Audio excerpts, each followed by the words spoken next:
ilham adalah sumber wahyu. Coba cari tahu dulu deh kata ilham dalam KBBI sama wahyu ya, ya ampun ya. Aduh, ini kalau kayak gini rusak peradaban nih. Gua yang belajar jadi ini gua dimarahin dosen nih nanti tiba-tiba. Saya ini kuliah komunikasi penyiar Islam loh. Kamu tahu nggak prodi saya apa? Prodi saya adalah komunikasi penyiar Islam. Dasar argumentasi. Dasar argumentasi kamu tadi kan kitab Korintus.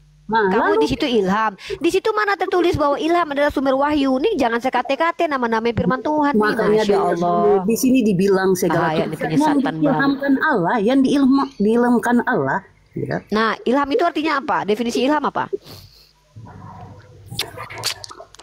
Berat kawan-kawan, etimologinya mandek, apalagi mau jelasin esensi.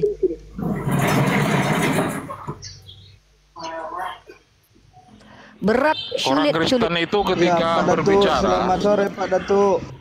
Ya sebentar dulu. Orang Kristen itu kalau ketika berbicara, bernarasi, iya kan, kemudian berdiskusi, itu sering mengatakan kamu itu tidak diilhami oleh Roh Kudus, kan gitu kan? Dengar. Artinya hanya orang Kristen kan yang diilhami Roh Kudus. Itu artinya bahwa Anda itu menerima wahyu sedang menerima wahyu dari Tuhanmu. Definisi ilham. Oi. Apa sih ini? Iya. Oi, Anda nggak sopan sekali. Loh iya, saya sedang di jalan masalahnya ini. Yo, silakan lanjut. Bunda Uni. Bunda nanya ilham. Ya? Jadi kalau Kristen diilhami oleh Roh Kudus, berarti Kristen itu turun wahyu kepadanya. Ya udah ngomong aja. Kita nggak usah jelasin. Minta maaf, tapi kayaknya ya udah ngomong lah. Ya udah yang lain jangan dipotong yang lain biarkan dia bicara sudah. Ya udah ngomong lah, nggak usah baperan lah. Nggak baperan. Cuman mau ngomong tapi nggak bisa orang potong gitu. Ya udah ngomong. Jadi tadi kan Bunda nanya ilham itu apa? Dalam konteks Alkitab ini kita memahami seperti ini. Ilham adalah konsep yang mendalami, yang dalam konteks Alkitabnya itu merujuk pada proses Allah menggunakan manusia untuk menulis firman-Nya. Yang saya minta itu arti ilham, definisi ilham dan wahyu, bedanya apa? Kalau saya ditanya sebagai umat Islam, kata ilham dan kata wahyu itu ada di Al-Quran saya. Saya bisa menjelaskannya karena kata wahyu contoh ya. Nah, Ustadz Tata udah berkali-kali bilang tadi itu wahyu, ayatnya banyak. Saya sudah bawakan etimologinya cepat tersembunyi dan secara terminologi adalah apa yang diberikan informasi knowledge ilmu yang diberikan Tuhan kepada orang pilihannya yaitu Nabi dan juga Rasul atau kepada siapa yang dia pilih. Tapi kata ilham itu ya itu bukan nggak sama dengan wahyu tapi adalah penghujaman kepada jiwa, kecenderungan kepada jiwa yang diberikan oleh Allah kepada hambanya siapa saja yang tidak dipilih siapapun. Dari kalangan orang kafir diilhamkan jalan kesesatan, kalangan yang dicintai diilhamkan jalan kebenaran. Nggak bisa kayak gitu, Bunda. Loh, silakan Anda tunjukkan data kata ilham dalam kata wahyu dalam kitab Anda. Saya sudah kasih clue tadi, Theopneustos dan Apokalipsus itu di kitab Anda bahasa Yunani. Maka tolong Anda jabarkan ke saya apa arti ilham, apa arti wahyu. Ini kata ilham sama wahyu aja udah mandek ini etimologi ini mandek kawan. Silakan jelaskan. Bunda akan jelaskan. Kalau enggak Bunda dengar. Wahyu. Saya pasarkan Anda, buka. Anda sudah bisa buka open cam kayaknya. Silakan. Jadi gini Pak, wahyu ya, dia harus diilhami oleh Allah. Data. Iya, kata wahyu itu apa? Kata ilham itu apa? Gitu loh, Mbak. 2 Timotius 3:16. Iya, itu ayat di situ tertulisnya ilham. Coba. Segala tulisan ini kan berbicara tentang Alkitab kan, Bunda. Tadi kan saya sudah bilang dari awal, ya kan? Segala tulisan yang diilhamkan Allah bermanfaat untuk pengajaran, untuk teguran, untuk perbaikan, untuk pendidikan dalam kebenaran. Ya kan? Kalau udah bilang. Sudah, kayaknya saya sudah sampai sini, nanti teman-teman lanjut dulu. Bunda mau ngomong aja. Ya, Bunda ngomong aja. Kita dengar. Baik, saya ngomong ya. Teman-teman perhatikan, kalau umat Islam menjelaskan kata ilham, itu mereka ada dasar. Karena kata ilham sendiri itu adalah kata yang ada dalam bahasa Arab. Saya tunjukkan dalilnya ya. Jadi kita kalau bicara itu pertama data dulu. Sumber kita sumber primer, Al-Quranul Karim. Ya. Terima kasih buat yang gift-gift. Terima kasih banyak ya. Semoga bisa beli cendol, beli bukaan ya. Subhanallah. Nggak, saya tuh nggak pernah minta makasih loh sama yang ngasih gift selama ini loh. Maaf ya. Nih, perhatikan baik-baik ya. Kalau kami umat Islam tuh kalau bicara tuh pakai data. Asyams, nama surahnya apa? Asyams. Ayat keberapa? Ke-8. Apa tulisannya? Bismillahirrahmanirrahim. Fa'alhamaha. Fa'alhamaha. Kata alhama. Alhama. Asal kata dari ilham. Fa'almaha. Fa'alhamaha fujuraha wa taqwaha. Di sini dijelaskan maka Allah mengilhamkan kepada jiwa itu jalan kefasikan dan ketakwaannya. Artinya apa? Ilham itu apa yang ditanamkan Jadi, Allah. bukan sama aja kan? Ya, makanya saya tadi kan Timotius tadi bilang. 2 Timotius tadi kan bilang apa sih? Bukan Allah. Apa sih Kak? Yang saya tanya definisi ilham. Apa sih Kak? Apa sih Kak? Kakak nggak asik nggak asik Kakak nggak asik orang. Ya apa? Apa definisi ilham? Apa definisi ilham? Ilham adalah konsep yang mendalam. Ya, dalam konteks Alkitab, ilham merujuk pada proses Allah menggunakan manusia untuk menulis firman-Nya. Siapa yang ngasih tahu itu? Ya, ya. Yang ngajarin itu siapa? Dasar saya dari tadi ada dalilnya 2 Timotius 3:16. Iya, itu ayat tentang ilham. Itu ayat mengatakan bahwa ilham segala perkataan Tuhan yang diilhamkan. Nah, ilham itu artinya apa?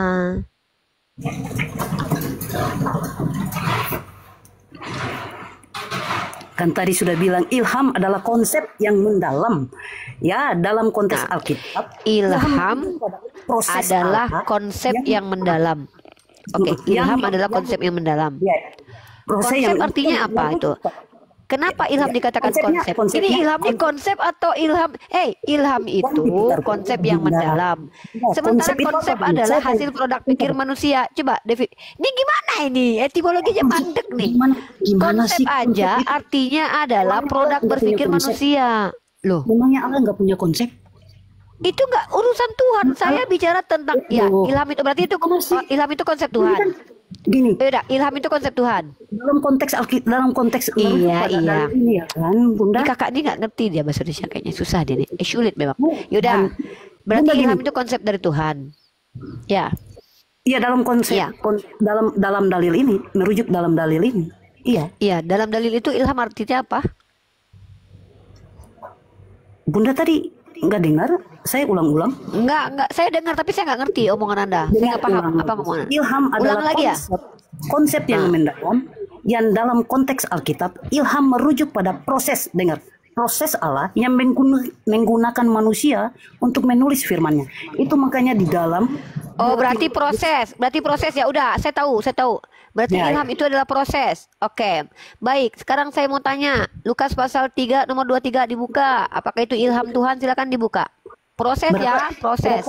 Lukas pasal 3 nomor 23. Lukas pasal. Walaupun konsep tadi itu nggak tahu dapat dari mana kamusnya ya guys. Jelaskan, dengarkan ya. Penjelasan tadi kita nggak tahu kamusnya di mana. Lukas 3 nomor 23. Bunda, dalilnya nggak ada. Iya, dalilnya kan iya udah. Iya udah kok diulang lagi sih. Iya. Yang saya bilang penjelasan ilham nih orang. Nggak bisa Bunda bertele-tele ke sana kemari loh. Ya udahlah, buka Lukas 3:23. Dengar teman-teman, ilham adalah proses ya. Coba. Gini, saya mau buka Lukas ini. Tetapi sinkronisasinya apa dulu, Bunda? Saya mau membuktikan betul nggak kitab Anda itu diilhamkan Tuhan. Karena ilham adalah proses penulisan kitab suci. Mari kita buktikan betulkah ini proses. Buka Lukas 3 nomor 23. Gimana sih? 23. Oh my God. Gimana sih saudariku? Santai aja Bunda.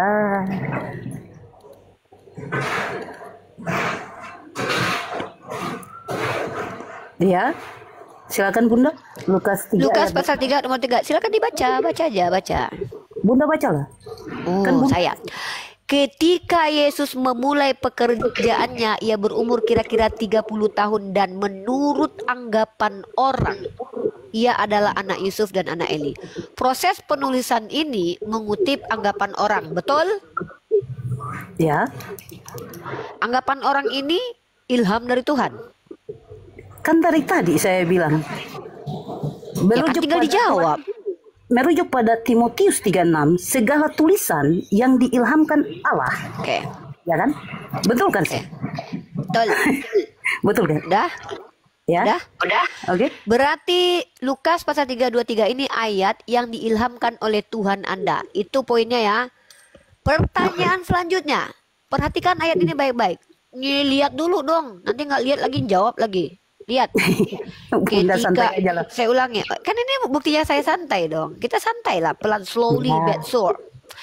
Ketika Yesus memulai pekerjaannya, ia berumur kira-kira 30 tahun dan menurut anggapan orang, ia adalah anak Yusuf. Apakah anggapan orang ini bahwa dia anak Yusuf adalah anggapan yang benar atau anggapan yang salah? Silakan dijawab.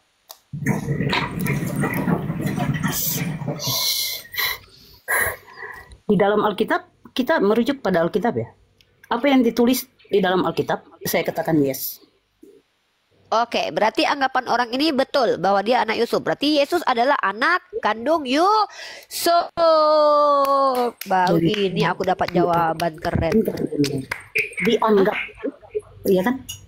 Dianggap. Nah, berarti dianggap itu benar anggapannya atau salah? Saya menganggap Anda perempuan. Anda perempuan atau laki? Perempuan kan? Berarti anggapan saya benar. Kalau orang menganggap dia anak Yusuf, anggapan orang benar atau salah? Dalam konteks ini, ya, dengar ya Bunda ya, aku baca lagi. Dan Yesus sendiri ketika ia memulai pelayanannya, kira-kira berumur 30 tahun, adalah anak menurut anggapan manusia dari Yusuf, anak Heli. Anak kandung dalam silsilah, ya bisa dikatakan benar, karena memang anak kandung, anak kandung, ya, anak kandung, secara anak kandung. Silsilahnya kan harus keren banget. Baru ini aku dapat Kristen yang jujur bilang dia anak kandung. Mantap, mantap. Oke, terima kasih. Aku catat namanya kalian mengakui Yesus anak kandung Yusuf. Lihat, berarti anak hasil sperma. Betul kata Paulus dalam kitab Roma pasal 1 ayat 3, dia hasil sperma Yusuf. Siapa yang bilang? Tuhan punya Anda tadi barusan dibilang. Kan ini Bunda ya, anak. kesimpulan sendiri dari tadi. Loh, tadi kan makanya saya tanya. Menurut anggapan orang ini dia kan anak Yusuf. Anggapan orang itu benar atau salah? Tadi bilang anak kandung di situ, nggak ada kata anak kandung. Mana anak kandung? Ini kan Sisila. Sisila ini kamu tahu nggak? Sisila itu mana? Mungkin Bapak Tiri punya Sisila, kita ke Bapak Tiri ada aja kamu. Iya, kan Sisila Yesus kan? Bukan. Ya udah kalau gitu anak apa? Anak apa? Anak apa? Kalau gitu Yesus anak apa? Anak apanya Yusuf? Mana tulisnya di situ anak Tiri? Sejarah Yahudi. Gimana sih? Mereka selalu seperti itu. Yesus terlahir. Aduh, yang saya tanya itu adalah, udah saya udah pelan-pelan nih. Jadi memang tunjukkan Uni bahwa dia berasal dari spermatos. Tunjukkan ya Uni. ada nanti. Ya nanti saya tunjukin. Tapi sebelumnya kita minta konfirmasi dulu.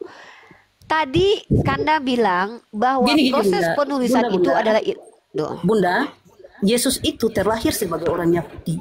Jelas silsilah itu bagian dari bagaimana mereka mencatat silsilah mereka. Jadi apa yang salah? Tidak ada yang salah. Lalu Bunda bilang, apakah di situ anak kandung? Tidak ada pernyataan di sini. Lukas 3:23 dia lebih ke arah anak lahiriah atau gimana? Saya belum melihat. Yang saya tanya itu ada poin kita itu tidak kita nggak lari dari ilham tadi. Enggak, Bunda mau merujuk. Kita lagi nggak lari dari ilham.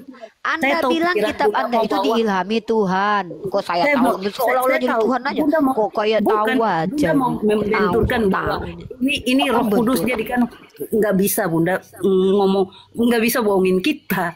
Kita tahu lah. Bohongin gue nggak pernah bohong. Apa gue bohong? Berdosa gue bohong. Gue nggak suka bohong. Malah gue nggak bisa bawa-bawa dari sini ke situ, dari situ ke situ, nggak bisa. Loh, kok nggak bisa? Gue diskusi kok nggak bisa? Gue diskusi bertanya ya apa saja gue tanya. Iya silakan. Tapi pertanyaan saya adalah, saya tanya, Bunda pernyataan Bunda anak kandung itu mana di situ? Saya tidak lihat. Nah ya saya punya data kalau dia anak kandung.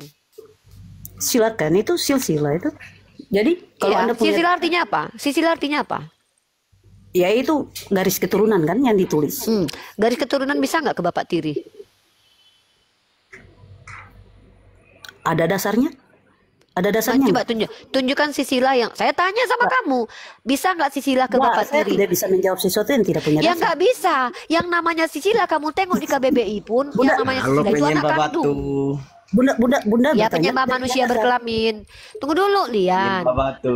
kenapa mesti Iya hujat? penyembah manusia berkelamin ya. Kenapa Gini. Bunda hujat? Bunda Loh. ini, Bunda, Loh kenapa betul Bunda? nggak? Yesus berkelamin nggak? Bunda ini aduh. Loh Yesus berkelamin nggak?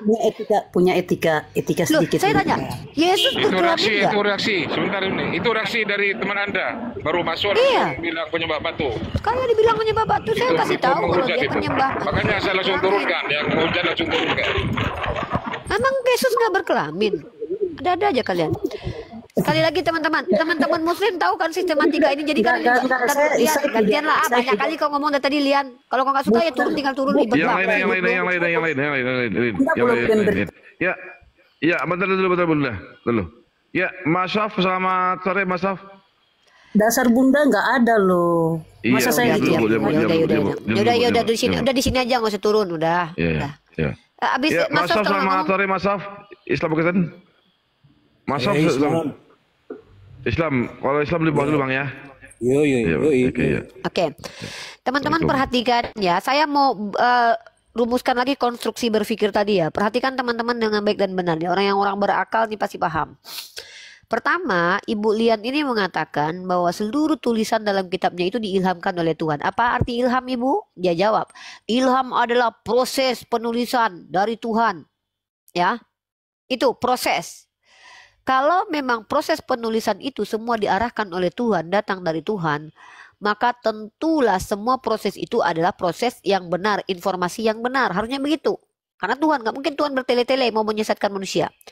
Lalu dalam kitab Lukas pasal 3 nomor 23, di situ Lukas katanya, konon katanya Lukas, menuliskan bahwa menurut tanggapan orang, Yesus itu adalah anak dari Yusuf. Kalian mau bilang anak kandung, anak tiri, di situ anak yang namanya anak. Kalau tidak ada kata tirinya berarti anak kandung. Kalau nggak ada anak angkatnya berarti anak kandung.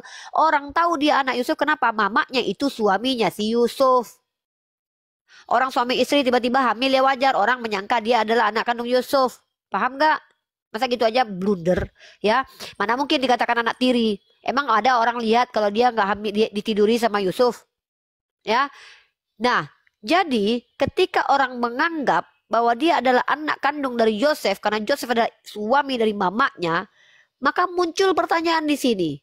Anggapan orang itu yang masuk ke dalam kitab Lukas, apakah anggapan yang keliru atau anggapan yang betul? Kalau anggapannya betul berarti memang Yesus anak Yusuf, anak kandung Yusuf. Kalau jawabannya adalah itu anggapan yang keliru, berarti apakah Tuhan kalian mengilhamkan pendapat yang keliru dalam kitab kalian? Maka jawaban kalian maju kena, mundur kena, balik ke kiri, jungsep, balik kanan, masuk jurang. Mending kalian kubur cita-cita kalian untuk mengatakan bahwa kitab kalian itu adalah ilham dari Tuhan. Kenapa? Apapun jawaban kalian, puasa saya tetap gak batal. Tuh. Nah, tema ini aja dulu selesaikan dulu. Capek bahas Yesus Tuhan bukan, Yesus Tuhan bukan. Bahas Yesus Tuhan atau bukan. Kitab ini aja suci atau enggaknya belum tahu. Gitu. Ilham sama Yohanes dengan Apokalipsis aja nggak bisa bedain. Alkitab itu juga merupakan kompas sejarah loh. Perjalanan hidup. Coba sejarawan mana yang menulis kitab kamu ini? Hah? Sejarawan mana yang menjadikan? Siapa nama sejarawan ahli sejarawan yang menjadikan kitabmu ini kompas sejarah? Coba. Aduh, omongannya kok kayak gini rusak peradaban nih. Ya. Ilham sama Wahyu disama-samain. Waduh, gimana nggak rusak peradaban ini anak-anak kita, generasi kita yang akan datang hancur lebur bahasa Indonesianya ini. Sejak kapan Biblos dijadikan kompas bagi sejarawan untuk mengkaji? Oh my God. Dengar ya Bu ya. Nek ngomong, kalau ngomong tuh yang bener lah Bu. Ibu tanya sejarawan mana? Semua orang yang menulis Alkitab itu merupakan sejarawan. Siapa? Siapa Bu? Siapa namanya sejarawannya? Tunjuk Bu. Nah, saya ini ya, perjanjian lama. Ditulis sekitar 1.500 tahun sebelum Masehi. Siapa, Bu? Siapa nulis? Iya. Siapa nulis? Ditulis oleh Musa, Daud, Salomo, nulis, Bu? saya, Yeremia, Mana, Bu? dan Berarti Musa sejarawan. semua kan, betul nggak? Musa udah berubah jadi sejarawan. Dia Ya, sejarawan. Musa sejarawan. Benar gak? Nah, Oke. itu satu aja. Musa sejarawan. Itu Coba siapa yang mengatakan, siapa tokoh yang memvalidasi bahwa Musa adalah sejarawan dan buktikan by sejarah bahwa penulis kitab Musa adalah Musa. Cepat, jangan usah Tunjukkan, Bu. ketawa, Tunjukkan, Bu. pakai data. Bu. Ilmiah, Bu, ilmiah. Musa kalau Musa Pakai bukan jurnal atau sejarawan, pakai website? kalau bukan Musa bukan sejarawan, Islam tidak menganggap bahwa Ibu, kita jangan gitu, Bu. Musa itu nabi. Ya, jelas. Duh, parah dah. Dia sejarawan. Ya elah, Musa jadi sejarawan pula sekarang. Iya. Sejarawan itu apa? Kamu tahu arti sejarah? Arti sejarah apa? Arti sejarah apa? Arti sejarah apa? Sejarah Musa nggak ditulis di dalam Al-Quran. Saya tanya Arti sejarah apa? Enggak. Kita bukan kitab sejarah. Jangan bermain dengan definisi yang sudah blur. Arti sejarah apa? Sejarah itu artinya apa? Coba Ibu, saya mau dengar Ibu punya definisi sejarah. Ngomong kalau nggak ngerti mandek di etimologi. Sejarah itu dari kata sajaratun, artinya pohon. Jadi sejarah itu filosofinya seperti pohon. Dengar dulu, orang jelasin lalu-lalu giliran jelasin nggak ngerti. Orang yang nulis Belum selesai saya ngomong kayak gini, bentar, Ibu. Dibikin emosi nih. Gua bentar lagi batal puasa lu gara-gara lu nggak jadi gua batal nanti nih, batal sekarang gara-gara. Bukan, Ibu. Lu kalau nggak lu kalau nggak ngerti, mending lu dengerin dulu. Minimal kalau lu denger lu cross check apakah yang gua bilang ini benar atau enggak. Siap. Oke, siap. Silakan. Nanti saya bantah. Sajaratun artinya pohon. Kalau teman-teman melihat bagaimana pohon itu punya akar dan punya ranting. Tahu namanya pohon sisilah?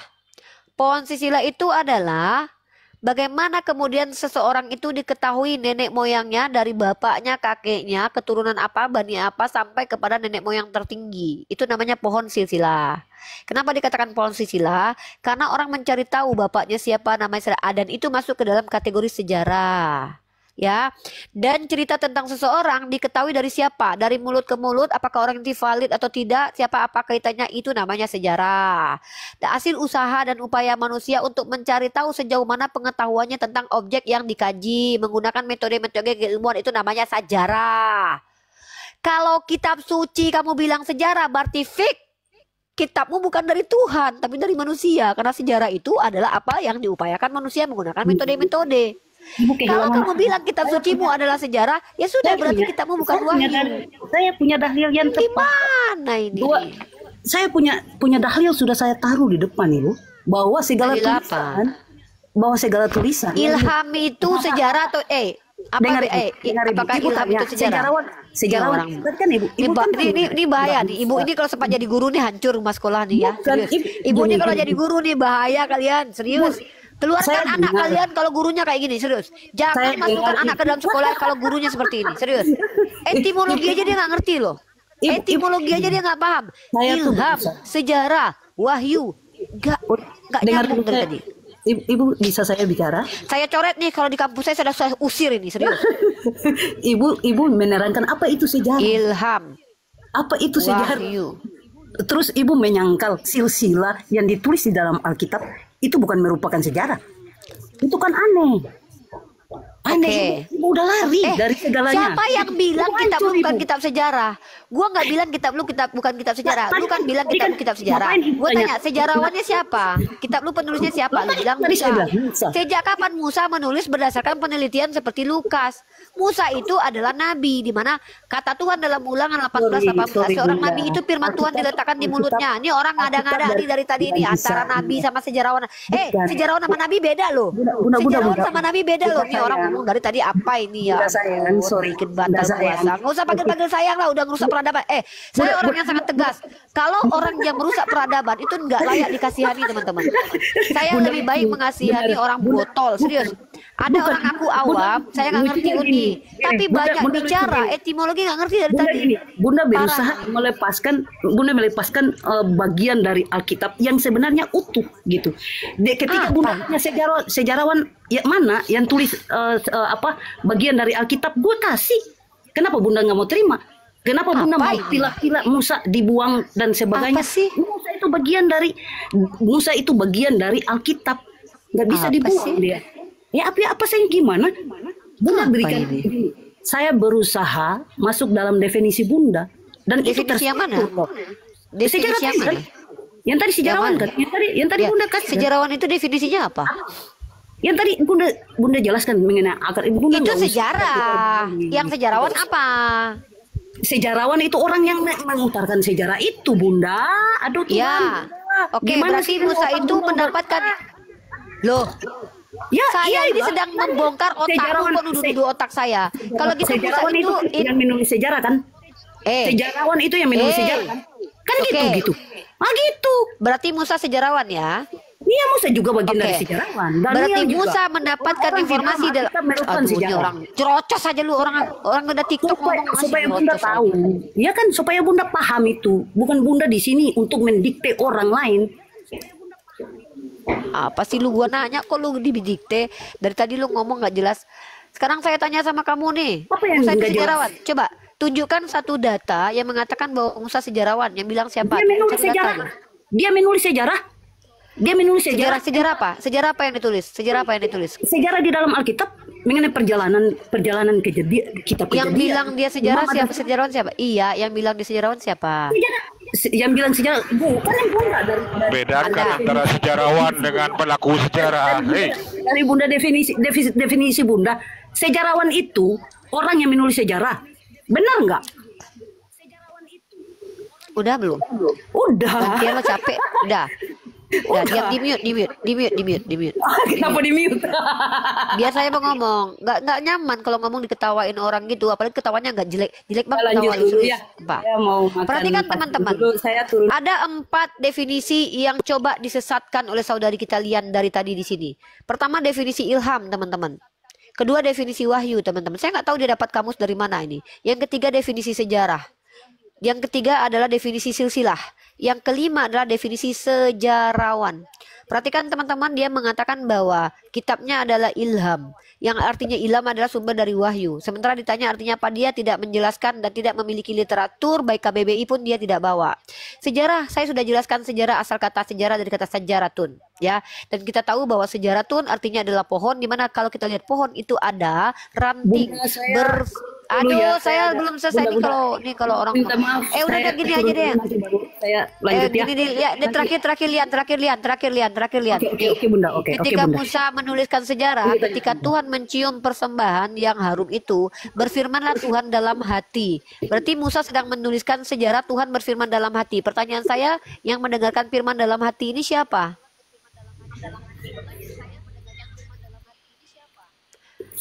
Kenapa? Tuhan berfirman dalam hati. Kamu lihat nih, kan Musa itu sejarawan, kata Bu.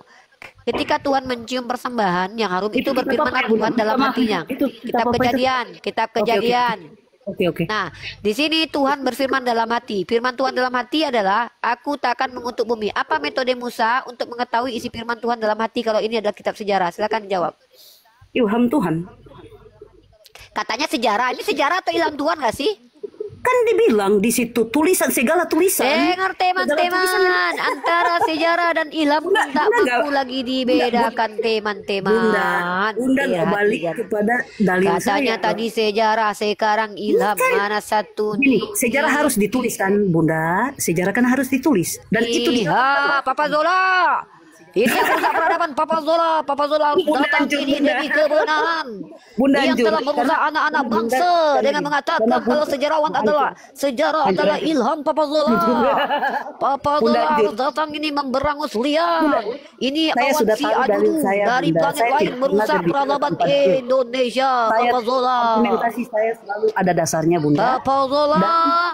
Kata ilham saya dan sudah sejarah tahu pun dia itu, tidak lagi bisa bedakan Papa Zola. Kan Bunda tanya. Pantas. Bunda tanya gini. Bunda kan tanya gini. Musa dapat ini dari mana? Dari ilham Allah. Segala tulisan yang ditulis. Tadi katanya dalam- sejarah. Gimana sih ini? Papa Zola ketika dia Iya, tidak lagi bisa gini. membedakan mana sejarah dengan ilham. Bunda. Bunda hancur, Bunda. Ya sudahlah. Hancur memang. Iya, jujur tidak hancur. dalam bukan saya Hancur, tidak iya. dalam kapasitas meyakinkan, Bunda. Kita punya keyakinan Ngapain masing-masing. saya diyakinkan? Bagaimana kamu mau meyakinkan saya? Etimologi aja kamu mandek. Saya tidak Kamu sedang. meyakinkan saya. Saya sedang menjelaskan Alat teman apa saya. ya? Apa yang saya yakini Imanmu saja. itu boleh dijelaskan, silakan, tapi bukan Karena di gini, ranah yang bisa diskusi. merubah Karena ranah hati diskusi seseorang cuma ini, Tuhan. Ya Bunda ya. Papa Saya tidak dalam Zola, bawa ini kapasitas Papa sendiri. Zola, ini tidak lagi benar Papa Zola, hancurkan ini rusak peradaban Papa Zola. Ya ampun, Bunda kayak anak kecil lah. Lah, nggak masalah daripada saya dewasa tapi bicara nggak tahu yang diomongin tuh apa dari tadi, disuruh jelasin nggak paham. Saya berbicara dengan dasar dalil saya loh Bunda. Dari tadi kan Bunda sengaja mau geser sana geser. Dasar kalau Musa sejarawan tuh di mana dalilnya? Dasar kalau Musa sejarawan tuh dalilnya di mana? Apa Musa siapa? Apalagi nih? Musa sejarawan itu dalilnya di mana? Yang mengatakan Musa sejarawan itu dalilnya di mana? Dalilnya itu dia nulis sejarah kejadian di kitab kejadian Imamat, bilangan, ulangan. Udah cari takjil, udah cari takjil sana, udah cari takjil sana. Iya kan Bunda. Iya Apa yang sana salah cari dari takjil kita? sana. Sana lah Oke lah, cari Bunda. takjil. Ya. Ya, saya yakin Bunda nggak mampu untuk berimprovisasi lebih lanjut. Makanya saya turun aja. Nanti Improvisasi artinya apa sih? improvisasi kayak mau goyang dumai gitu nggak bisa. Sejak kapan bergoyang itu mengimprovisasi? Ya Peru Jadi ini. bergoyang itu improvisasi. Oh, memang udah punya kamu sendiri nih. Berarti kitabnya Musa itu kitab sejarah ya Une ya, bukan wahyu Ya, dari kitab ilahi ya, Ya, bukan firman ya. iya dia. Oh, Kenapa mesti gini? Saya makanya Anda, apakah perjalanan sejarah yang ditulis oleh Nabi Muhammad, perjalanan dia itu bukan sejarah? Kan bodoh semuanya. Nabi Muhammad tidak pernah menulis apapun ya, Papa Zola ya. Jangan mempelintir sesuatu yang Anda bahkan tidak pernah baca. Jangan membuat statement tentang agama saya yang Anda sendiri itu tidak pernah baca. Saya tidak relakan itu. Kalau Anda mau menyesatkan agama Anda, silakan. Kalau Anda membawa informasi yang keliru tentang agama saya, itu urusan Anda. Kami berhak untuk meluruskan. Tapi tentang agama saya, Nabi saya tidak pernah mencatat sejarah. Jangan menipu depan saya. Nggak suka gue. Gue kalau orang kayak gini udah nggak muat. Serius, gue muat kalau ada orang yang udah nggak tahu ngomong tiba-tiba akan sejarah, Bunda, supaya Bunda tahu. Apa sih ini? Melangkah keluar, lalu kita menulis untuk mengingatkan ke masa depan, itu juga sejarah Bunda. Aduh Bunda ini otak. Sejak kapan Nabi Muhammad menulis? Ya, sejak kapan Nabi Muhammad menulis? Tunjuk data Nabi Muhammad pernah menulis.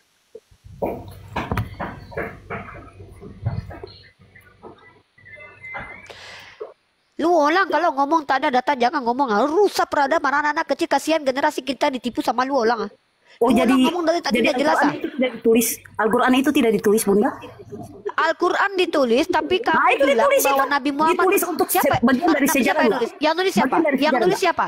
Sejak kapan sesuatu yang ditulis adalah sejarah? Iya, dari orang-orang. Sejak kapan definisi sejarah adalah segala sesuatu yang ditulis?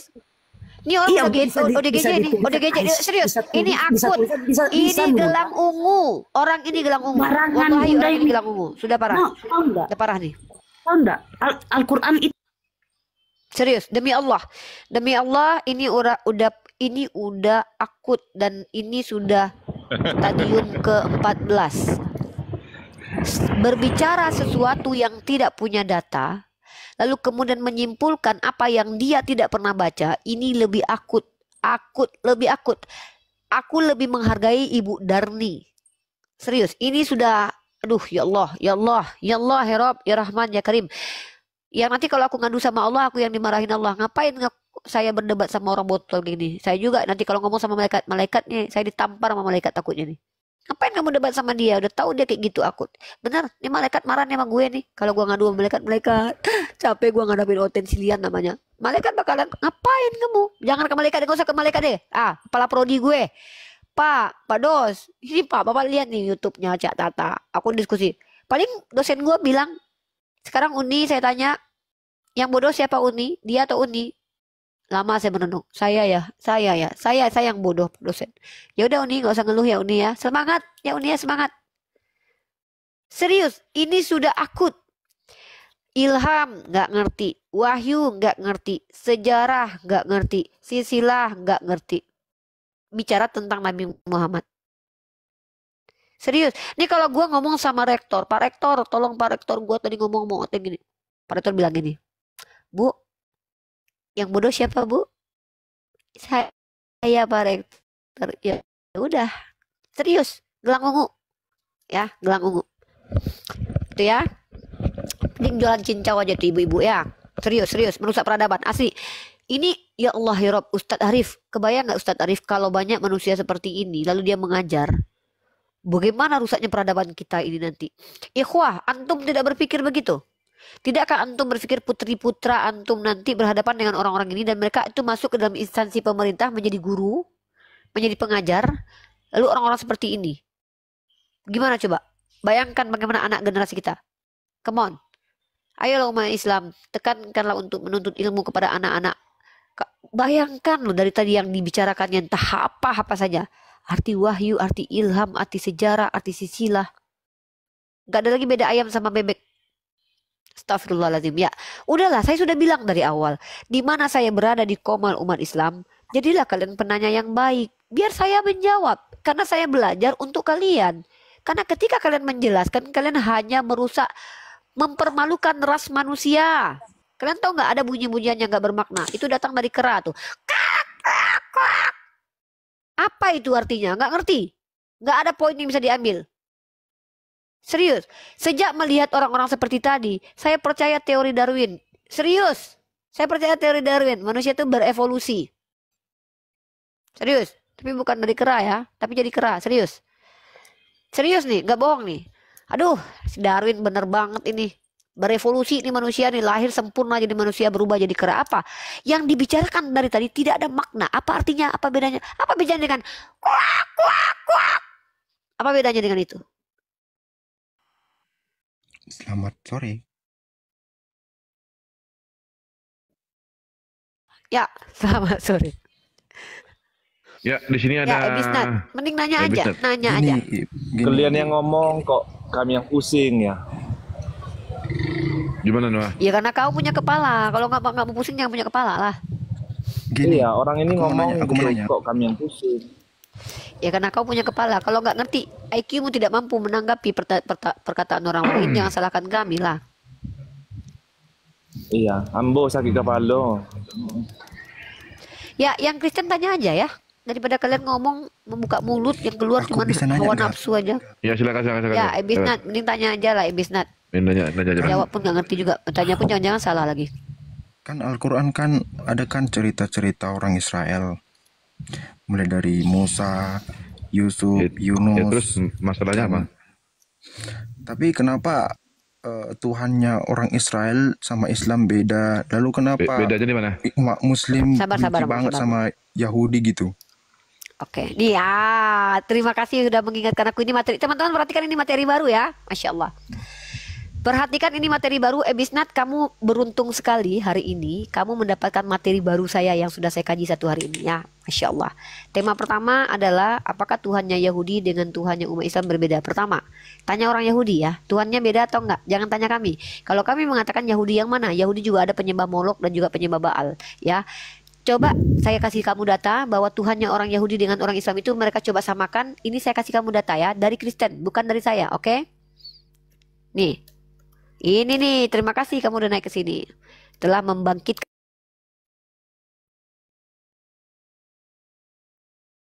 Halo, ha? Kena tombak. Kena report.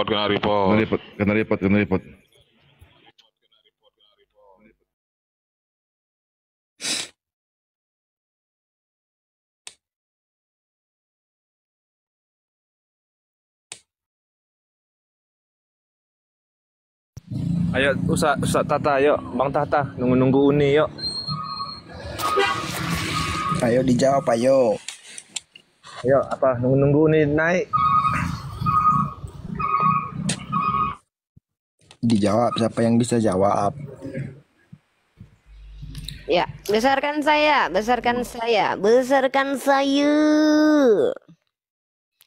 Teman-teman, seperti yang saya minta tolong ya, tolong di follow akun ini ya. Akun-akun baru terus nih, yang naik ini akun-akun kecil nanti. Bentar ya. Kita tunjuk apakah Tuhannya orang Yahudi sama dengan Tuhannya orang Islam. Kalau dengan Kristen jelas sama. Beda. Sama. Beda. Nih. Sama. Ya tunjukkan data nanti kalau sama ya. Tunjukkan data. Di mana Musa menyembah manusia berkelamin, di mana Yesus menyembah manusia berkelamin. Oke. Elohim studi kata. Elohim studi kata. Mari kita perhatikan teman-teman. Sadia Gaon adalah rabi abad ke-10 yang sangat berpengaruh, ya. Sadia Gaon adalah rabi filsuf Yahudi yang aktif pada zaman Geonik di Kekhalifan Abbasiyah. Sebagai figur rabbinik yang penting, ia juga giat menulis dalam bahasa Arab. Ia dianggap sebagai pelopor sastra Judeo-Arab. Tahu kamu apa yang dia tulis? Bahwa ternyata Tuhannya dituliskan dengan nama Allah. Dalam Genesis chapter 1. Ya, ini Burita Wahyu yang kutip nih dalam Sefaria nih. Ya, bukan saya nih, Sefaria nih. Tafsir Razak Genesis 1 nih. Allah, Allah yang enggak Yesus ya, bukan Yesus ya, bukan Yahweh. Mereka enggak kenal Yahweh sama Yesus. Ya, 1. Nah, sekarang kamu tuduh kami membenci Yahudi ya. Saya minta data, tunjukkan data di Al-Quran. Kalau memang pertanyaanmu berdasar, mana perintah bencilah Yahudi. Saya akan tunjukkan bagaimana kelakuan orang Kristen kepada orang Yahudi. Ya, sorry to say nih ya. Saya untung buat saya doa. Alhamdulillah ini data keren banget nih.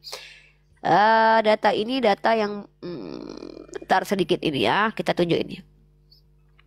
Oke, 1, 2 data nih. Saya open new tab. Link ini 1 data, 2 data. Oke. Oke. Link lagi. Bentar ya. Kalau saya tuh suka pakai data. Saya nggak suka asumsi liar. Oke, mana nih? Mana nih? Nah, mari kita bahas ini. Oke, teman-teman perhatikan teman-teman ya. Perhatikan teman-teman. Jadi kalau ada yang bilang bahwa orang Islam benci Yahudi itu bohong, dusta, takia Korintus ya. Justru mereka umat Kristen ini sangat benci sama Yahudi karena bapaknya yang ngajarin, bapak Martin Luther namanya. Martin Luther, Israel and the Jewish people. Buka di sini, kalian translate teman-teman, perhatikan. Ya. Luther terkenal karena mendorong reformasi Protestan ke dalam tindakan dan juga yang kurang terkenal karena menulis tulisan-tulisan antisemit yang begitu pedas sehingga menginspirasi Hitler. Apa yang dilakukan Hitler? Holocaust. Apa itu Holocaust? Menghabisi nyawa Yahudi. Apa yang terjadi? Umat Islam apakah membenci Yahudi? Mari lihat ya. Lihat ini.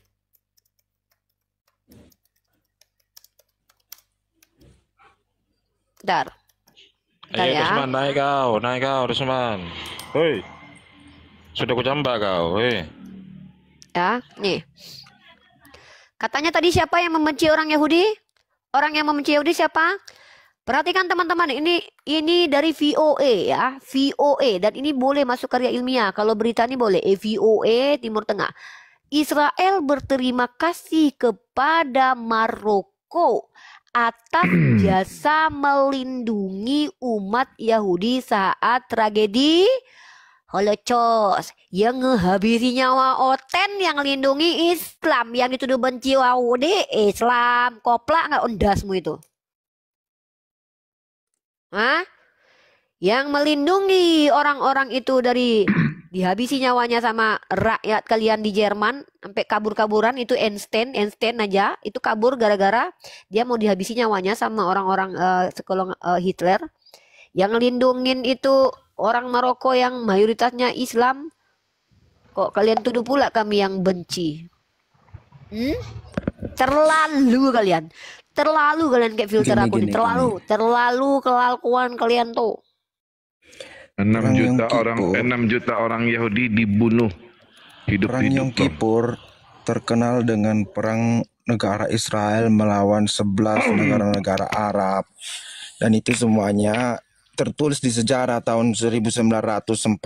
Buka data. Gue dong data. Ya itu datanya 1948 perang Yom Kippur selama 6 hari. Banyak kali cerita mau apa ini data.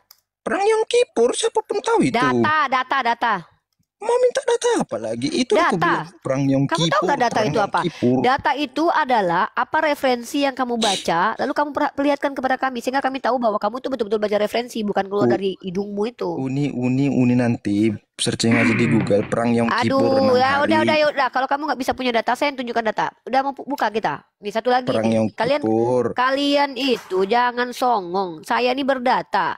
National Geography Indonesia, akhir perang salib pertama, penghabisan nyawa Yahudi dan Muslim. Salib, kerjaan kalian tuh ngabisin orang-orang nih. Kalian bilang kalian umat kasih. Giliran Holocaust itu diinspirasi sama bapak gereja Protestan, untuk membawa antisemit, kebencian terhadap Yahudi diakui oleh seluruh dunia. Orang Maroko, kalian tahu orang Maroko ini siapa? Kalian tahu orang Maroko itu? Orang Maroko itu, yep. Oke guys, bukan sahur, buka. Nah, lihat ini sejarahnya. Jadi ketika kalian mengklaim bahwa kalian mengasihi Yahudi, kalian tahu apa kata Martin Luther terkait orang Yahudi? Martin Luther mengatakan orang Yahudi itu adalah keturunan iblis, pilihan iblis. Makanya orang-orang di Jerman itu membenci Yahudi sampai orang Yahudi. Oh, ini oke, ini saya kasih data nih. Palsu. Itu iya, saya kasih data nih. Oke, dari Berita Wahyu. Ya, saya kasih nih Berita Wahyu nih. Oke, itu sejarah dari mana? Aduh. Iya, nih.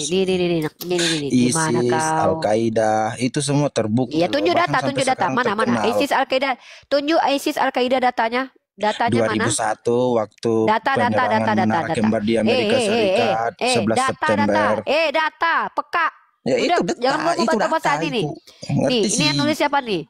Mana 2001, ini orang ODGJ ini ngomong dari tadi nih. Oten gila inilah. Ngomong pakai data nih. Luther, Hitler, dan Kristen Yahudi. Kau baca ini hantu belau. Kau pikir kami mau dibodoh-bodohi? Untung kami orang belajar. Ada satu film, tuh, nah ya, sejarawan. Enak aja kau mau membodoh-bodohi kami umat Islam. Nih, kau tengok ini. Ya, Luther berpendapat bahwa orang-orang Yahudi bukan lagi tergolong orang-orang pilihan, tetapi manusia iblis. Terjemahan buku bahasa Inggris dari buku Pom Sam Hamporas pertama kali diterbitkan tahun 1992 sebagai bagian dari buku The Jew and the Christian Theology. Tulisan dari Gerhard Falk adalah sejarawan yang melihat tulisan-tulisan Luther memiliki kontribusi antisemit dalam wilayah Jerman di zamannya. Bukti sejarah menunjukkan bahwa partai NAZI di tahun 1930-an, 1940-an mereka menggunakan tulisan-tulisan Luther untuk membangun semangat antisemit di bawah kekuasaan mereka. Dengan mengerahkan kendali mereka memunculkan semangat kebencian tersebut pada sekolah-sekolah, memasukkan ke dalam kurikulum, dan gereja-gereja Lutheran setempat turut memasukkannya ke dalam khotbah-khotbah. Betapa tulisan-tulisan Luther turut andil dalam kekuatan utama untuk gerakan antisemit di Eropa selama 500 tahun jeder.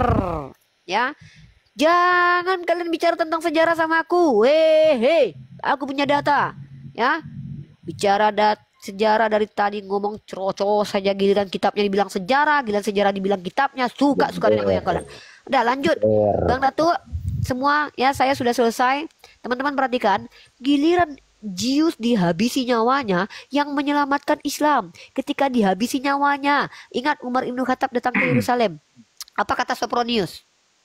Orang Yahudi nggak boleh masuk ke sini. Apa kata Sayyidina Umar? Nggak boleh, kami tidak diajarkan begitu. Maka dibuatlah surat perjanjian, Yahudi ke sinagog, Kristen ke gereja, Islam ke masjid. Umar Ibn Khattab kurang lebih 400 tahun berdamai itu. Setelah itu datang Paus Urbanus kedua yang mengatakan, mari orang Eropa kita ambil rebut kembali makam Tuhan. Siapa korbannya? Muslim dan Yahudi. Tiba-tiba kalian mengatakan kalian umat kasih. Hantu belau, apa alasan kalian berhak dikatakan agama kasih? Karena kalian yang banyak merusak peradaban. Itu sejarah. Sakit hati. Karena sejarah tidak mengenal perasaan. Bantah saya pakai data. Aku mau buka dulu. Assalamualaikum. Ya, Tata. Jadi gitu ya. Kekejaman kalian, agama kalian terhadap Yahudi itu sangat nauzubillah min zalik ya. 6 juta orang itu dibakar hidup-hidup di dalam camp pembakaran. Itu kan Adolf Hitler. Ya, Hitler itu siapa?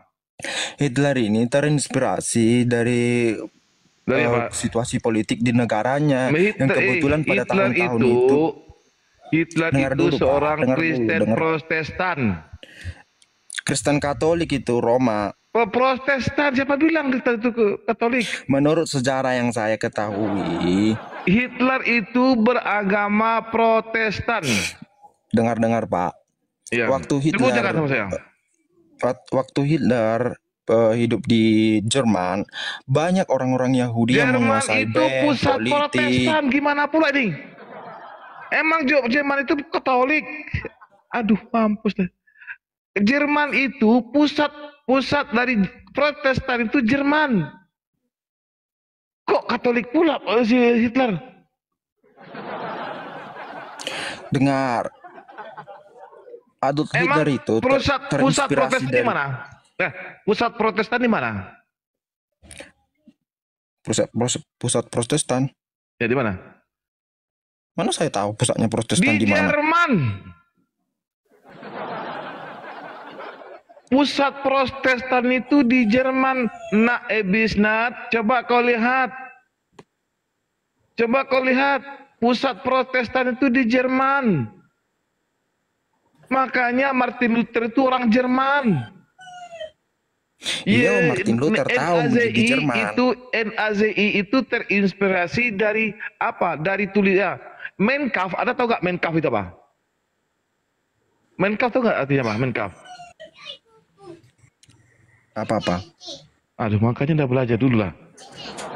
Tulisan Hitler yang berjudul Mein Kampf itu terinspirasi dari kebencian Hitler kepada Yahudi. Karena orang Yahudi menguasai dunia. Maka Iya, bukan karena Martin Luther, bukan karena Martin Luther itu yang tapi karena situasi politik di Jerman. Orang Yahudi menguasai Jerman. Dengar. Mulai dari Sambil lihat di bawah tuh pemerintahan. yang sudah di Bali dibikin keok oleh Malekil itu mau naik itu tuh siapa itu tuh? Siapa nih? Sama Malekil dibikin keok itu tuh. Talking Deng Basically. Iya, DBO dari yang DBO ke luar negeri itu. Oh, si Edis. Dulu ganti. Itu. Yahudi. Nabi 26 itu di Martin bawah itu. Luther itu terinspirasi daripada kebenciannya terhadap. Dengar. Martin Luther itu orang mana? Martin Orang Luther Jerman. itu orang Jerman. Iya, Hitler orang mana? Orang Jerman juga. Ya udah nyambung kan. Jangan cocokologi tentang Kok sejarah cocokologi itu. kau? Kau tahu nggak apa judul buku daripada NAZI Hitler? Saya tahu nggak? Apa itu? Tahu Apa nggak? tuh? Hitler itu beberapa gereja dibunuh, dibunuh, dibakar, dimusnahkan. Dengar. Bahkan gereja-gereja juga ditutup, diruntuhkan. Dengar dulu kau. Dengar. Hitler itu adalah inspirasi daripada Protestan. Pendiri daripada Protestan. Protestan adalah Hitler. Adalah Martin Luther. Nah, Martin Luther menginspirasi buku karya daripada Mein Kampf. Mein Kampf tahu nggak? Mein Kampf itu apa? Kau tahu nggak Mein Kampf itu apa? Jadi jangan kau Mein Kampf itu adalah buku karya daripada Martin Luther yang mengakibatkan ultranasionalisme. Nggak pada sejarah kau. Dari buku Mein Kampf itu maka lahirlah ultranasionalisme daripada NAZI. Aduh. Nggak mau baca kau. Baca buku Martin Luther. Nah, kebencian terhadap Yahudi itu dari bukunya Mein Kampf itu. Makanya terjadi Holocaust. Mein Kampf itu terinspirasi daripada ajaran Martin Luther. Ngerti juga kau. Belajar sejarah. Siapa Martin Luther? Pembunuh orang-orang Yahudi. Iya, Martin Luther itu memang ini Protestan. Nah itu teman bilang sama saya tuh, dia bilang kalau Martin Luther itu adalah Katolik katanya. Dia apa Ya, di daerah saya dua misionaris dari Jerman, Quartz dan Reida. Sampai saat Itu ini Katolik atau Protestan?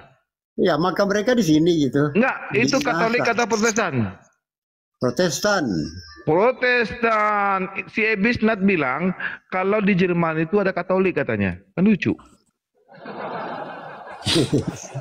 Itu berasal dari, kalau saya yang pelajari itu Adolf Hitler berasal dari gereja Katolik dari Roma pusatnya gitu. Sedangkan Protestan itu sudah ada abad ke-16. Martin Luther ketua pimpinannya. Masa Iya. pusat Martin Luther kan yang mendirikan Protestan. iya. Kemudian Martin Luther pusat dari kekristenan Protestan itu adanya di Jerman. Pusat kekatolikan itu ada di Roma. Beda, Mak.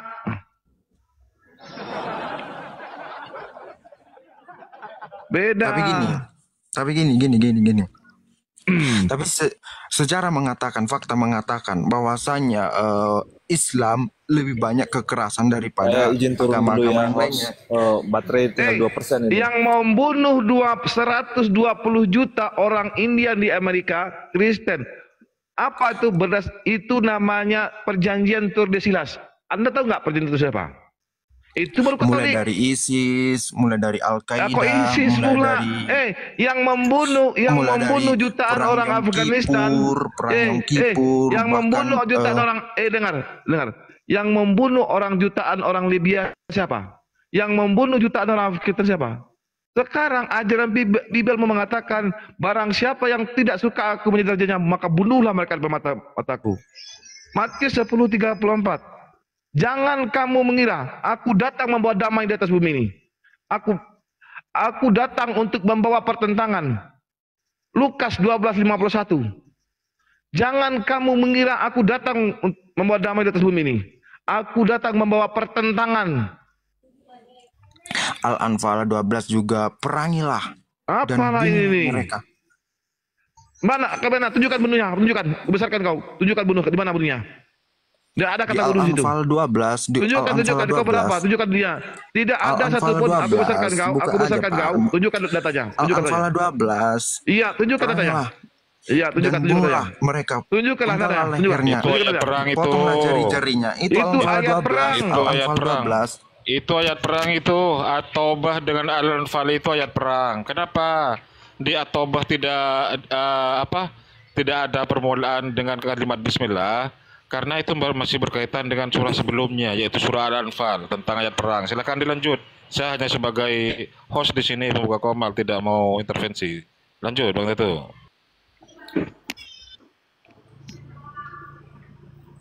Ya, aku bacakan ayat-ayat ya. Aku bacakan ayat Bibelmu ya. Aku bacakan ya.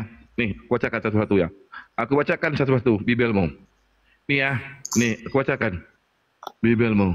Kekejaman Bibelmu. Ya, bunuhlah. Nih kita baca ya. Nih, bunuhlah. Apa itu, Bang Chris?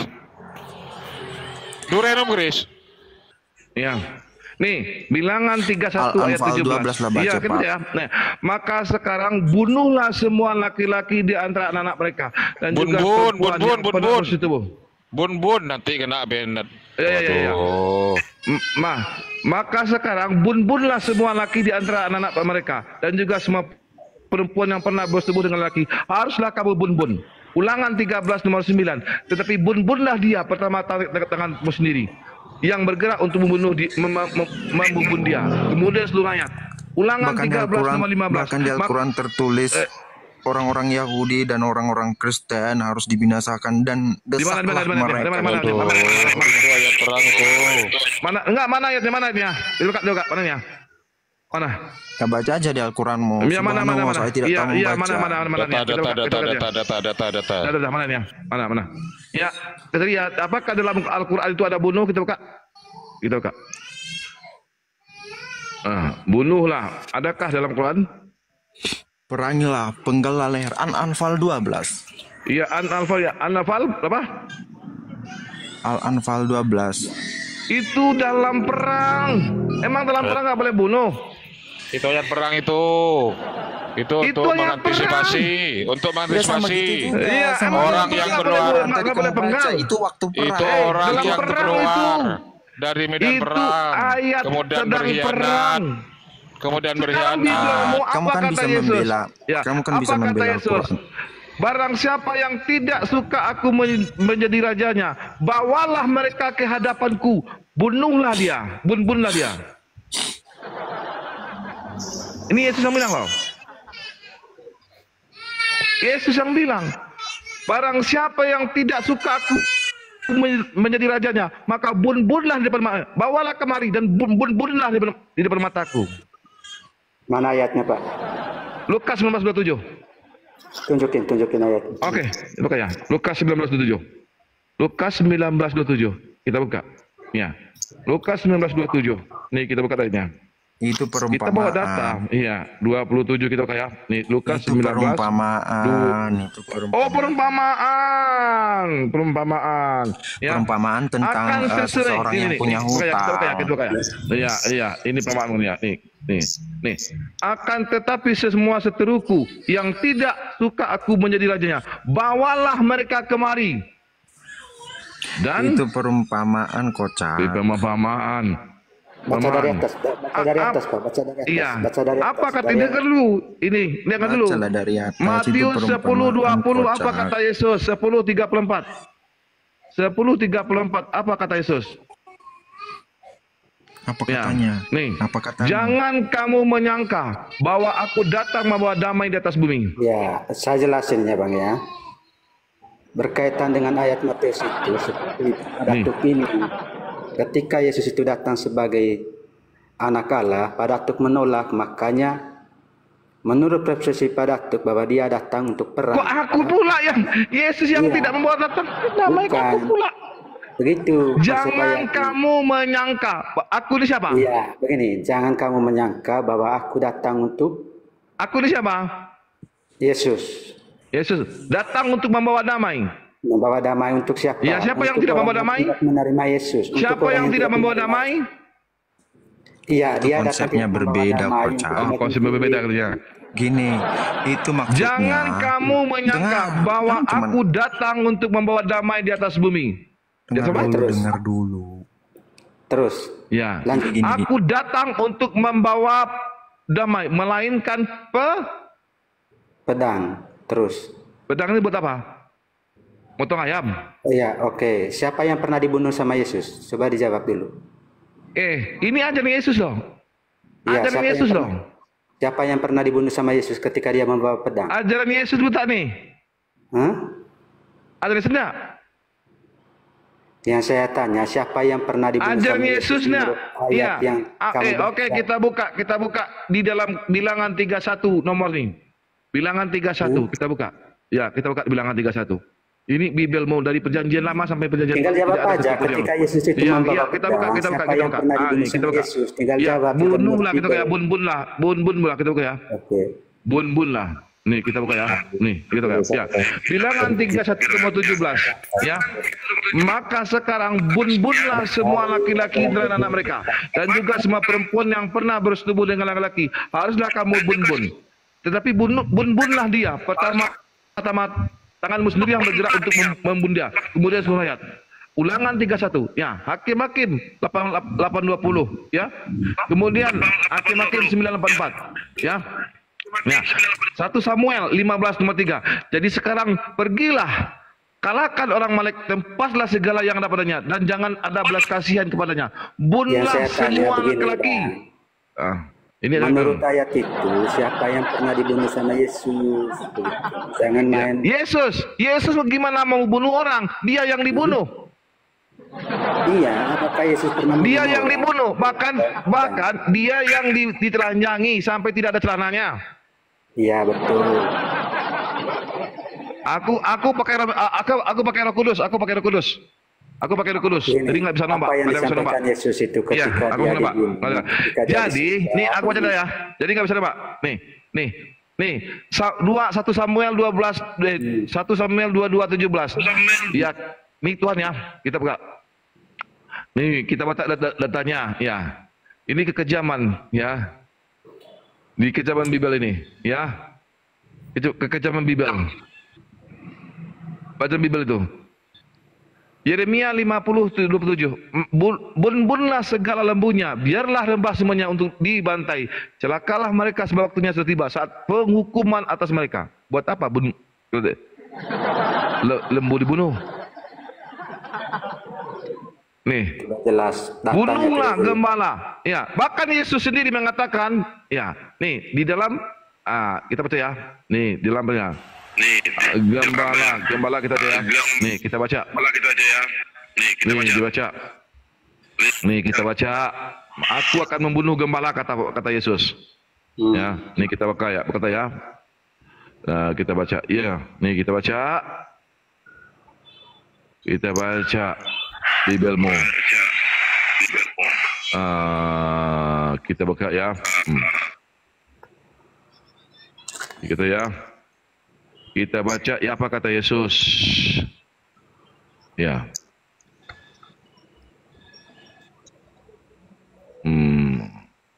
Kita ya, bentar ya. Membunuh, bentar. Membunuh. Kita buka. Membunuh. Kita buka ayatnya.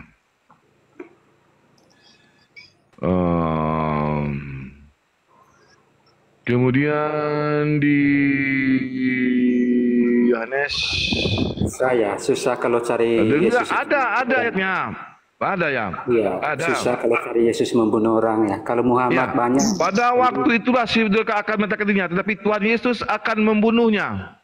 Iya. 2 Tesalonika 2 nomor 8 kata Paulus. Ya. Apa? 2 Tesalonika 2 nomor. Kita baca dia. Tunjukin ayatnya. 2 Tesalonika 2 nomor 8. Tunjukin ayatnya. Iya.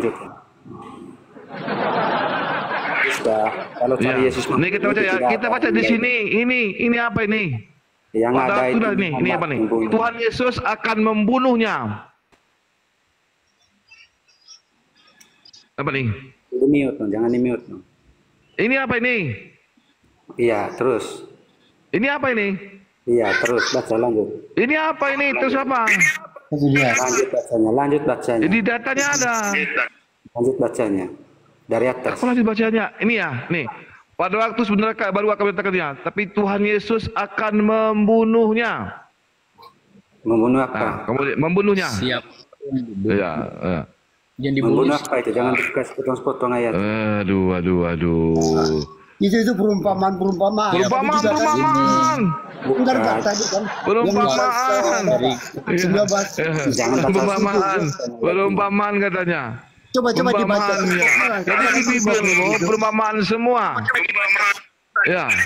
Di Lukas 15. Perumpamaan semua yang di Bibelmu. Perikopnya. Ya. Perumpamaan. Sejak kapan perikop itu adanya? Baca semua ayatnya. Di mana membunuh siapa? Baca dari awal, dari ini perikop pertama itu perumpamaan tentang uang mina. Di situ terus sampai ke ayat 27. Gitu ya. Matius 26:31. Maka berkatalah Yesus kepada mereka, malam ini kamu semua akan terguncang imanmu, karena aku, sebab ada tertulis, aku akan membunuh gembala. Aku siapa? Terus. Siapa di sini aku? Terus. Siapa di sini aku? Aku akan membunuh gembala itu.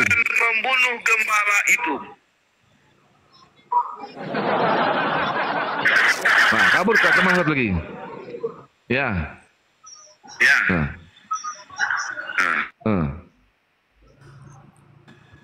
Matius 26:31.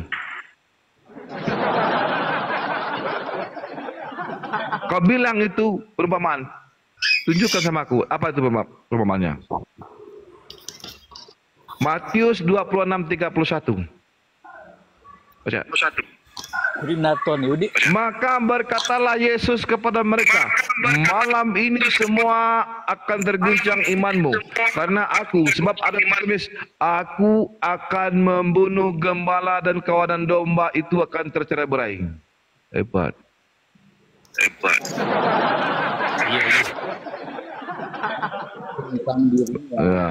Dia adalah gembala, murid-muridnya adalah domba yang tercerai-berai. Jadi sepertinya itu Yesus bunuh diri ya. Iya, bentar. Bang Arif, Ustaz Arif, bentar dulu Bang Arif. Ustaz Arif. Ya. Sebentar Pak Ustaz Arif. Ustaz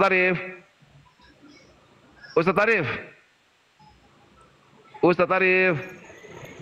Saya lagi di jalan, ada apa Aku sebentar keluar sebentar 5 menit. 3 menit. Saya lagi di jalan ini, enggak lihat api. Saya ada di kantong. Enggak, di 3 menit aku ada kerjaan sebentar. 3 menit cuma.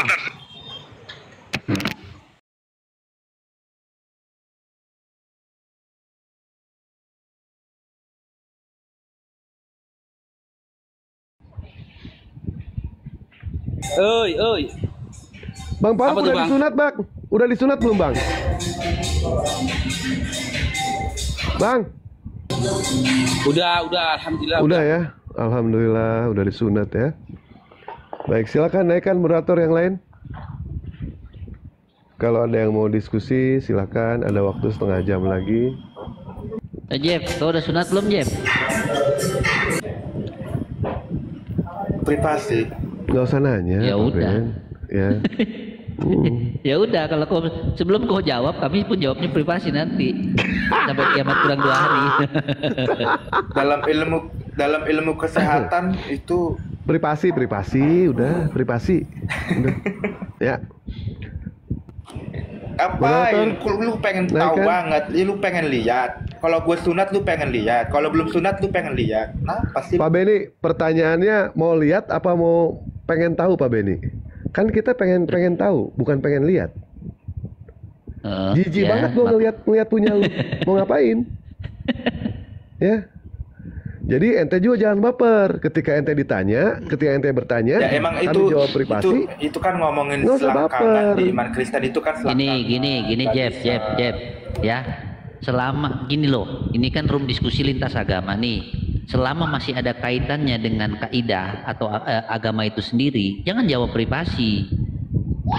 Sunat Bang itu Benny. ada hubungannya dengan agama, saya tanya. Sunat itu ada hubungannya dengan agama Di nggak? Alkitab Privasi, nggak Pak ada. Beni. Pertanyaan Ya, saya, Kristen nggak ada. sunat itu ada hubungannya dengan agamamu atau dengan ada. agamamu atau tidak? Ada, karena ada Nggak tulisannya. Yesus disunat ketika Nggak 8 ada. hari. Itu kan zaman sebelum adanya Ya makanya yang saya bilang Yesus Kristus. ada nggak korelasinya dengan sunat di situ? Ada kan? Kau nggak boleh jawab privasi Iya, karena ada. ada tertulis gitu loh. Jadi jangan Iya ada, tapi nggak berlaku bagi umat Kristen. Ya suka-sukamu lah, udahlah. Udah. Ya, Pak Febian. Emang kenapa sih harus Selamat kenapa sih sore, harus Pak pengen tahu Febian. aku sunat apa enggak? Lucu. Udah. Kau tanya Kristen yang lain, dia mau jawab nggak? Udah. Pak Febian. Selamat sore.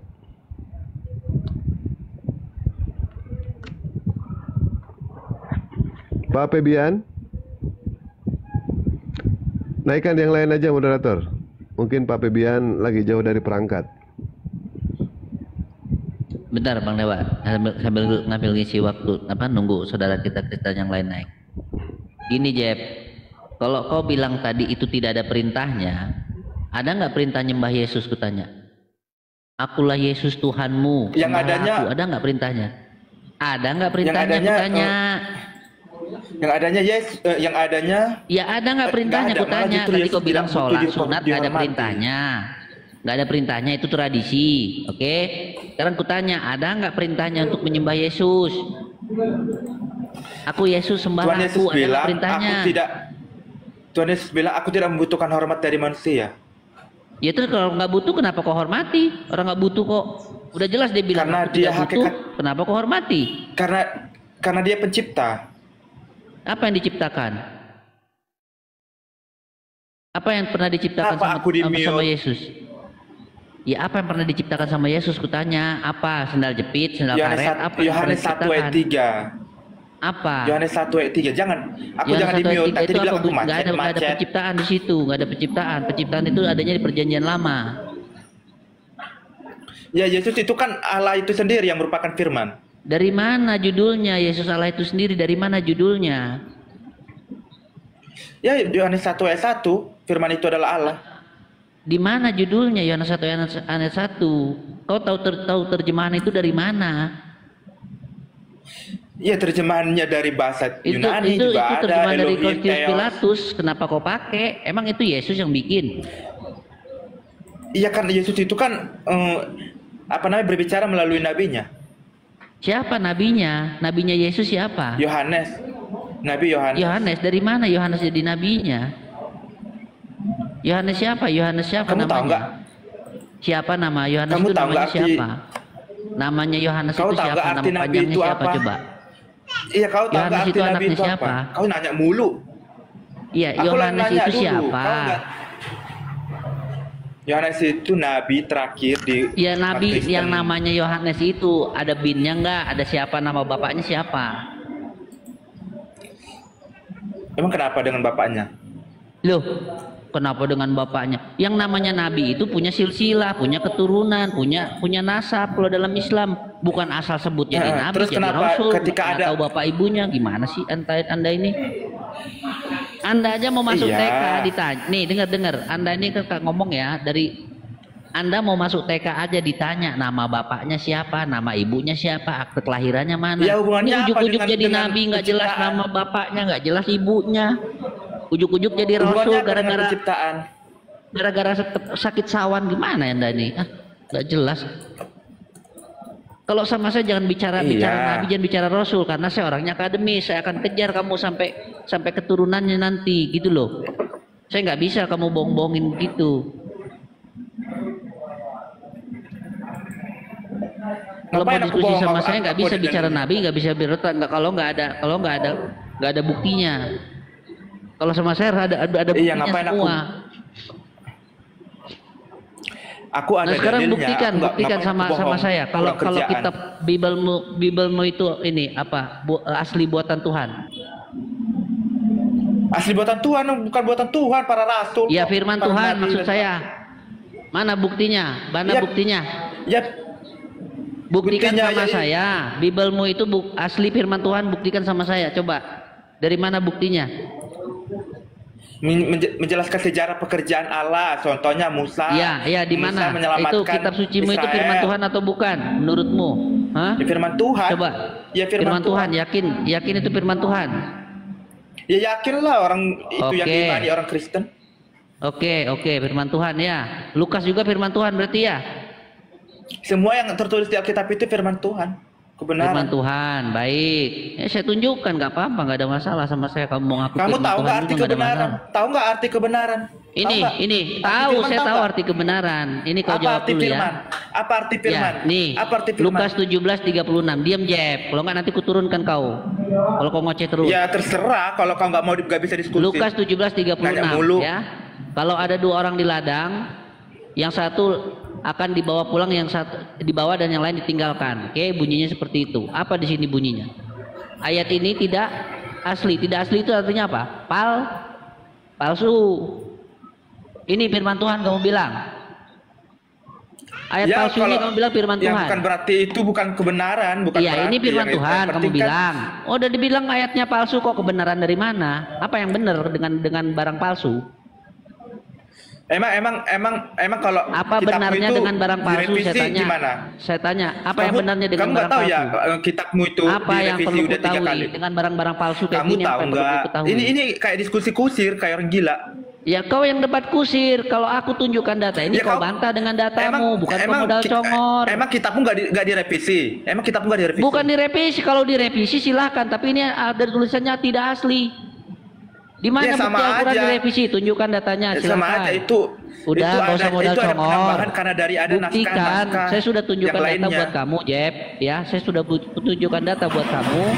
Ini 1736 ini palsu, oke? Nah, sekarang kamu buktikan Al-Qur'anku direvisi. Mana datanya? Silahkan tunjukkan. Jangan ngomong doang. Gue nggak suka orang yang tukang ngomong. Gue orangnya berdata. Kalau lu mau jadi sampah di sini nggak usah, ya. Silakan datanya Kamu nggak usah tunjukkan. ngomong dulu, nggak usah Iya, ngecek dulu. datanya tunjukkan, datanya Kayak tunjukkan. Ajaranmu seperti itu ya? Oh iya, kami diajarkan seperti itu untuk melawan subhat kayak manusia seperti kamu itu. Kau jangan asal ngomong. Loh, kau nggak salah ngomong, memang benar. Kami itu tidak melakukan reaksi apapun ketika kami tidak disenggol. Ketika kami disenggol, kami bereaksi. Itu begitu memang udah aturannya. Bentar, kalem, jangan panik. Nggak ada yang panik. Saya cuma minta data yang saya tunjukkan tadi kau buktikan bahwa itu asli.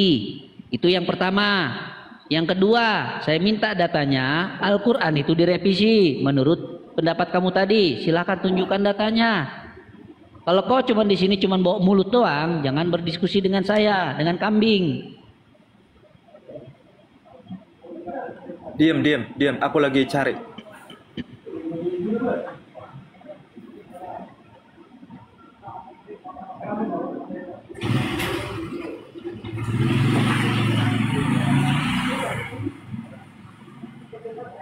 Kau mau cari data apa? Di Maroko tahun 1924. Apalagi yang kau mau cari? Kau mau cari pendapatnya Munim Siri yang 1924 di Indonesia. Sorry bro, aku nggak tertarik bahas kitab kalian, nggak tertarik aku. Ya sudah, kau carilah itu Lukas 17 ayat 36 itu kau cari. Data aslinya mana?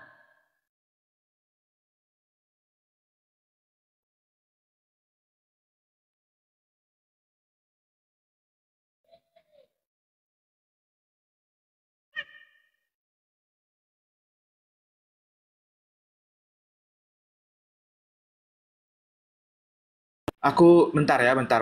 Aku lagi ada kerjaan bentar. Ada pasien bentar. Ya silakan. Mau ntar mau besok silakan, nggak apa-apa, saya tunggu. Mau jadi PR pun nggak ada masalah. Saya orangnya nggak suka maksa. Ketika kamu menanyakan, oh saya nggak tahu, oke saya stop.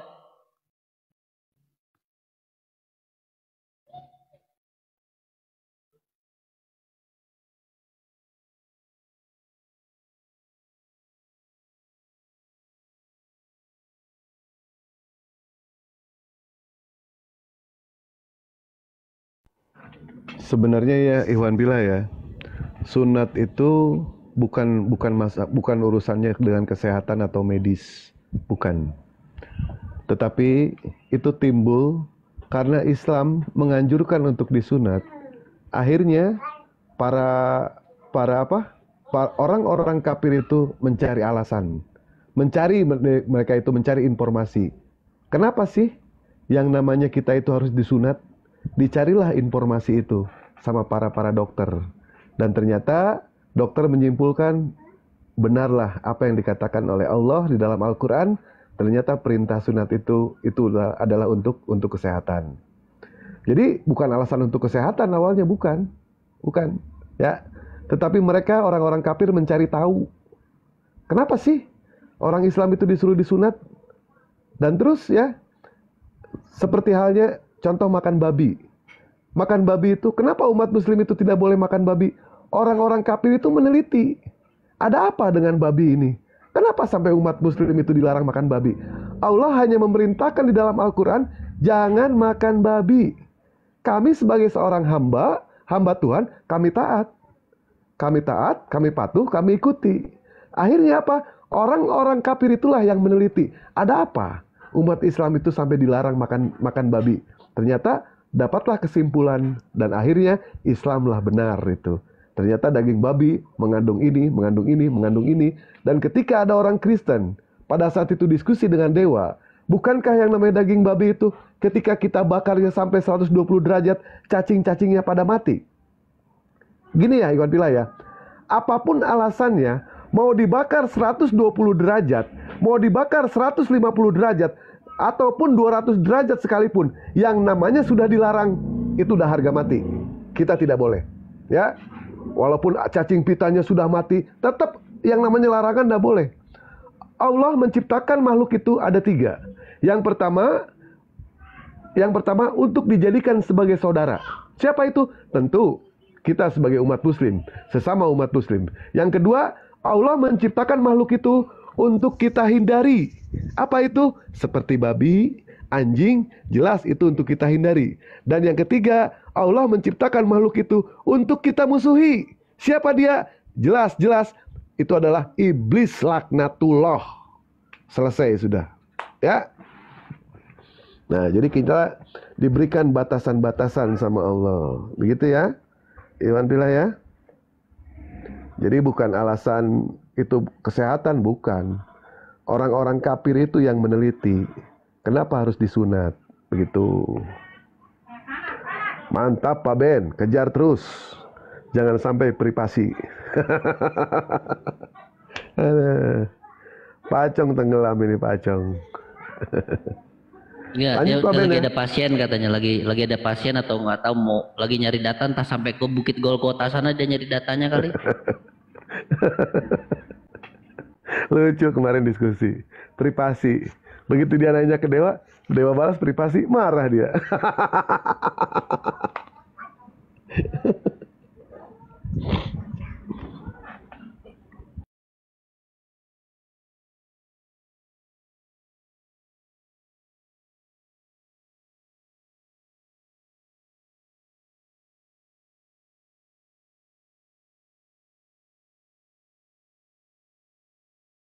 Saya baru pulang dari beli lakban.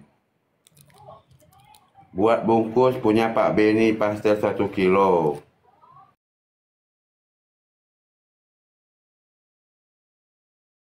Iya, nggak apa-apa, Bang Riko, nggak terburu-buru juga, santai aja.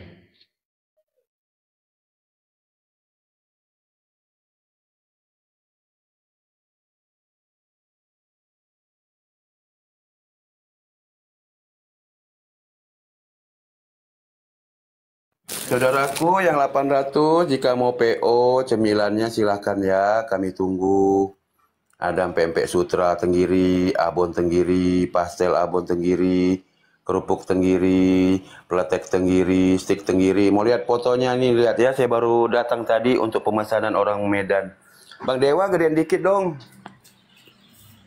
Pak Beni besarkan. Bukan moderator, moderatornya Bang itu. Ya, bentar ya.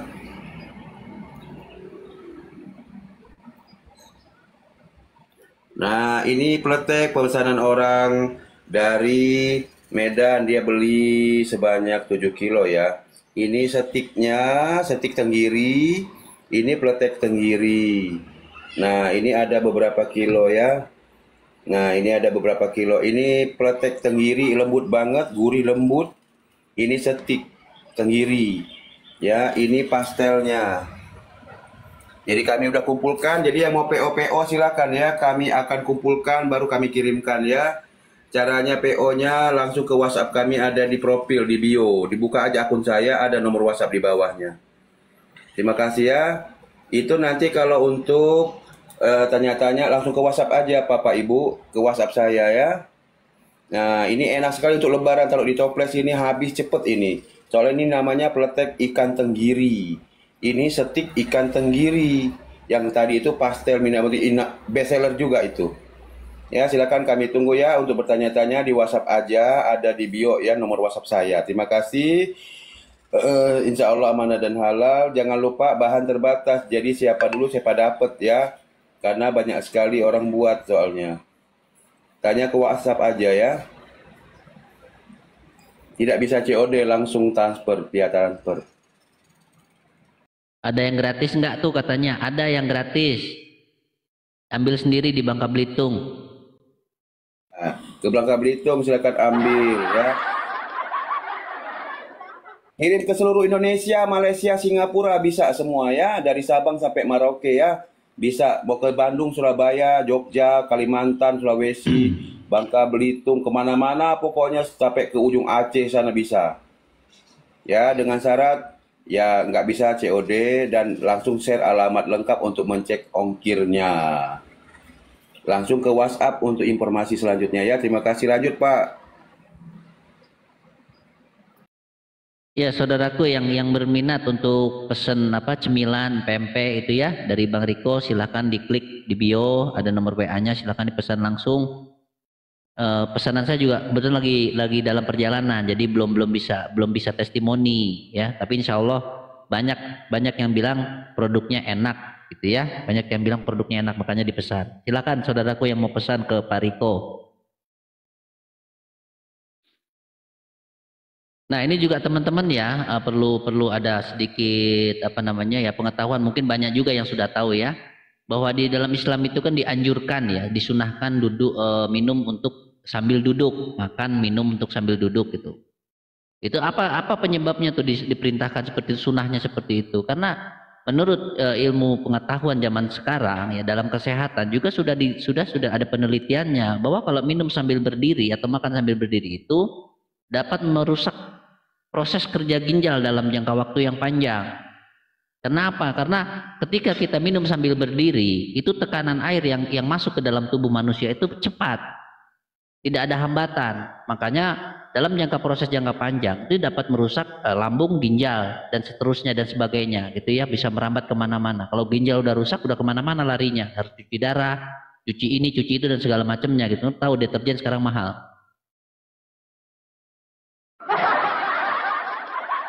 Nah, jadi itu teman-teman saya ya. ada di bawah saya typing ya Bapak.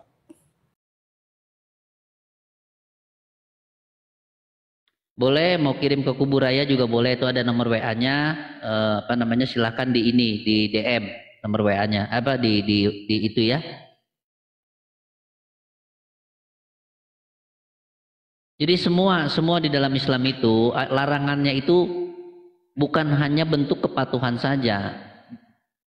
Dengan adanya teknologi modern, ilmu modern itu bisa dibuktikan secara ilmiah. Jadi tidak sekedar omon-omon kata si A, kata si B, tidak.